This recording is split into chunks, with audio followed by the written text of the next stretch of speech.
Binilang ko nga pala ng kumot si Tampong Kan. Kaya naman hindi na nga pala siya lalamigin. At nagpa-tensyon nga din pala ako ngayong araw.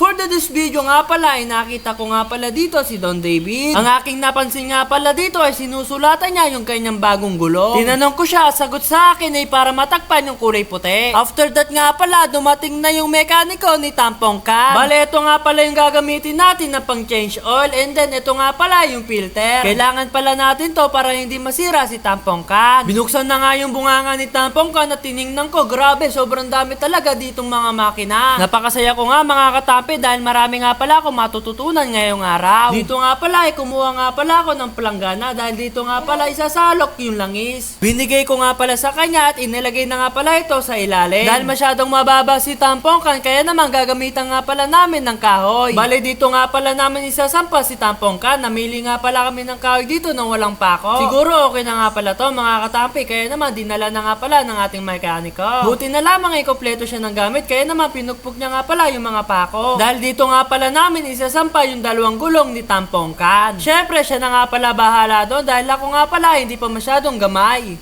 Nung umandar nga pala si Tampong Kan, bigla nga pala narinig ni Don David kaya naman bigla siyang lumabas. Akala nga pala ni Don David dito ay ahalis na naman kami kasi nga pala ay gustong-gusto ni Don David na magpaandar ng kotse. Baka hindi natin namamalayan na si Don David na nga pala nagdadrive. Syempre malabo yung mga katampi kasi baka hindi niya maabot yung manobela. Habang sinasampa nga pala sa kahoy, dito nga pala ay si Tampo ay medyo natatakot. Lumabas nga pala dito si Don David at tinawakan nga pala si Tampong Kan. Sabi nga pala ni Don David ay sobrang init nga pala ni Tampong Kan, baka daw ito ay nilalagna. Kaya naman umorder si Don David ng kumot ni Tampong Kan. After that nga pala may dumayo nga pala dito mga bikers at niyaya nga pala dito si Don David. Kaya naman shoutout nga pala sa kanila. Dito nga pala ay ayaw ni Don David dahil nga pala ay sobrang init ngayon. Dito nga pala ay nilabas na nga pala yung langis at filter. Grabe mga katampi, hindi ko nga pala akalain na sobrang dami nga pala nito. Munti ka na nga pala mapuno yung ating planggana. Dito nga pala sinalin na nga pala ni Kuya and then matatapos na nga pala ang ating change oil. After that nga pala ay gusto silipin nga pala ni Kuya yung ating mga alagang isda. Sabi nga pala sa akin ay nag-aalaga daw siya ng isda dati. Nung narinig ko nga pala yun ay naisipan ko nga pala na bigyan siya. Kaya naman pinapili ko nga pala siya sa aking mga alagang isda. Hanggang sa hindi ko nga pala napapansin, nahihigop na nga pala yung mga isda ko dito. Kasi nga naglilinis nga pala ako ng rep lab. Syempre hindi ko dapat kalimutan yung aking mga alagang isda. Tingnan nyo nga pala dito mga katampi, sobrang dami na nga pala ng aking mga alagang isda. Kaya naman ano pang hinihintay mo, mag-check out ka na. Kaya naman naisipan ko nga pala saraduan yung agusan. Kahit pa paano ay mahuli ko nga pala yung mga prize. Dahil sayang nga pala ito mga katampi. After that nga pala ay dumating na nga pala yung kumot ni Tampong Kan. Dito nga pala ay binuksan ko na nga pala ito at kinumutan ko na nga pala si Tampong Kan. Grabe nga pala yung kumot ni Tampong Kan, parang saranggola. Ayan mga katampi, okay na nga pala si Tampong Kan. Hindi na nga pala siya lalamigin. After that nga pala dumating na nga pala si kumpare. Kaya naman pinangako ko nga pala sa kanya na bibigyan ko siya ng isda.